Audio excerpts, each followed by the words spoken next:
Right now on Denver 7 News at 6 a.m. These pills, literally you take one and you have no idea what you're taking and that's it.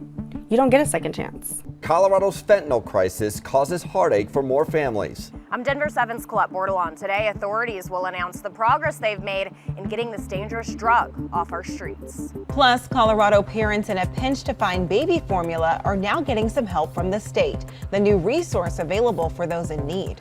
And goal. Close, score, Comfort. After goal. Here comes McKinnon moving in, he scores! After goal. Landeskog, empty net, score! The Avs come out on top after playing one of the highest scoring conference final games ever. And that's how loud Ball Arena was through the TV. Imagine what it was like live. That place was rocking, but the Avs came out on top after a back and forth game. Good morning. Thanks for joining us. I'm Brian Sanders. And I'm Jessica Crawford. It is a wet and soggy start to your Wednesday morning. We're taking a live look right now from our mile-high camera. Not looking quite as wet as it did even maybe just an hour ago, Katie. Some light showers falling right now over downtown Denver, but elsewhere, dark skies near Fort Morgan, some heavy rain over the far eastern plains. It is a soggy start to the day, though. Here across the Front Range and Plains, a live look Boulder over Pearl Street Mall. You'll wake up with some wet roadways in and around Metro Denver, and you can see those showers rolling in over City Park. Rocky Mountain National Park off to the west, just covered in some light to moderate snowfall over that higher terrain, but further to the west near Glenwood Springs, it is a crystal clear start to the morning, a sign of what's to come later on today. So this rain and snow will taper off, but this morning, heaviest amounts over the far northeastern plains, some gusty winds as well near Fort Morgan and in and around downtown Denver. Light to moderate rainfall will continue here for the next couple of hours, so definitely bring the rain jacket, the umbrella along for early this morning. That rain snow mix into the foothills and snow level mainly above 9,000 feet. Temperatures outside currently were cold. Up in the mountains only in the low 30s, Netherland and Evergreen, upper 30s right now, Highlands Ranch and Littleton, low to mid 40s up north near Fort Collins and Greeley. Your fresh air forecast for today, it's not going to warm up much. We'll only see highs today in the upper 50s to low 60s, but then we'll really warm up tomorrow, Jason. Yeah, very wet roadways around town anywhere you want to go. A lot of standing water, and up into the high country, we have snow. This is over Loveland Pass right now. You can see the snow is sticking up to the roadway. It's also sticking to Berthoud Pass, and this is over on Highway 72 near Netherland in Boulder County. A lot of snow in the grass and the trees, but just a little bit of slush there on the roadways. The drive overall here in town doesn't look too bad. As you take a look at the quad split, let me show you some of the different road conditions around town.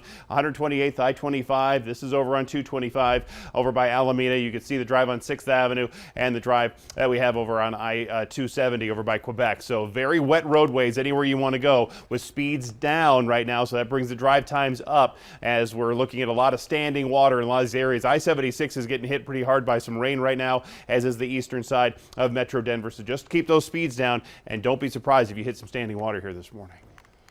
Jason, thank you. It's just a tiny pill, but hundreds of Coloradans have died from it. Colorado lawmakers passed a new law to increase penalties for fentanyl possession and for dealers. And that's one method of attack, but today we're going to learn what's being done at the street level to combat this drug crisis. Denver 7's Colette Bordelon joins us live this morning because state troopers, Colette, are making a big announcement about drug seizures today. That announcement is scheduled for 10 this morning. Those behind it, like you said, they're calling it a major update related to the seizures of the deadly synthetic opioid. Meanwhile, though, countless families are living with the impact of this crisis. One of them is preparing to bury their 15-year-old child. Loved ones say on May 14th, Josiah Velasquez took a blue pill laced with fentanyl and never regained consciousness. He was on life support for a week at Children's Hospital. Now, the teen's brother is raising awareness about the dangers of counterfeit pills. These pills, literally you take one and you have no idea what you're taking and that's it.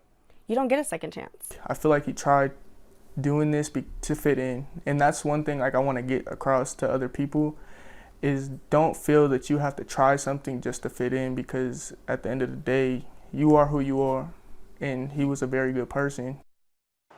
words we can all live by. Now, if you know absolutely anything about Velasquez's death, you're encouraged to call the Arvada Police Department. The family is screen printing t-shirts and candles with messages about the dangers of counterfeit pills that are laced with fentanyl. Any money raised from those will be going toward funeral expenses. There's also a GoFundMe. You can find that link on thedenverchannel.com. Now, as for that announcement that you guys were talking about earlier, that's happening this morning in just a couple of hours from now. The second we have those details, we'll bring them to you as quickly as we can. Live in Denver, Colette Bortle on Denver 7. Thank you, Colette. And the conversation on fentanyl continues. Tomorrow, Denver's Mayor Michael Hancock and Colorado Attorney General Phil Weiser will begin a two-day conference about fentanyl. We spoke previously with Mayor Hancock about the issue on our sister station, Local 3. And this is a public health crisis. We also have to prepare law enforcement to address it. It's going to take a collaborative regional and statewide approach to get it done. So the summit will have both regional and statewide law enforcement looking at how to best fight the crisis. Today, President Biden will meet with baby formula manufacturers in the U.S. They'll discuss the progress made to fill empty shelves. Denver 7's Christian Lopez has some good news for Colorado parents. The state is stepping up to provide baby formula to those in need. We know parents have been scrambling all across the country and here in Colorado when it comes to finding baby formula to feed their children during this nationwide shortage. But now hospitals in Colorado have received shipments of baby formula after the federal government increased production of it and approved shipping it from abroad. The Colorado State Health Department has also launched a resource page for families. Parents can use this to find up-to-date information on where to find formula and how to donate or find milk. Last week, Governor Polis declared the shortage a disaster emergency and approved the use of emergency funds to support free distribution of donor breast milk to parents across the state. And we have a link to the state's resource page on our website, thedenverchannel.com. Reporting in Denver, I'm Christian Lopez, Denver 7. Thank you, Christian. Well, our much-needed rain yesterday caused some hiccups for baseball fans. The Rockies had to postpone their game with the Marlins last night. So today they'll have a doubleheader out at Coors Field if the weather cooperates today. It's set to start after 1. Meanwhile, for Avs fans, they're probably still sleeping in this morning after an exciting but exhausting Game 1 against the Oilers. The Western Conference Finals is off to a thrilling start. For the second time in less than a week, the Avs watched a comfortable lead just slip away, but they held on to a win 8-6, 14 goals in Game 1. We would prefer to not have an 8-6 game. We're up 7-3. We got to find a way just to get the momentum back a little bit as they push, but that's playoff hockey. There's so many momentum swings. Game 2 is tomorrow night at 6 back at Ball Arena. It's still unclear if goalie Darcy Kemper can play. The team is monitoring his upper body injury. And Avs fans were greeted to some wet and chilly weather last night. The rain continued overnight into early this morning. Showers still falling here around the Denver metro area. They will gradually end through the mid-morning and early afternoon hours. Daytime highs, Jason, will only be in the high 50s, low 60s. Yeah, right now we have a very wet drive anywhere you want to go. Splashback's a problem. Standing water's a problem. We're driving right now over on C470. Just came off of I-70 and we're going south or east, if you want to call it that, all the way down towards Morrison, Alameda, and getting down to 285. So you see how wet the conditions are for us right now. It's like this across most of Metro Denver. We'll take a look at those travel times coming up.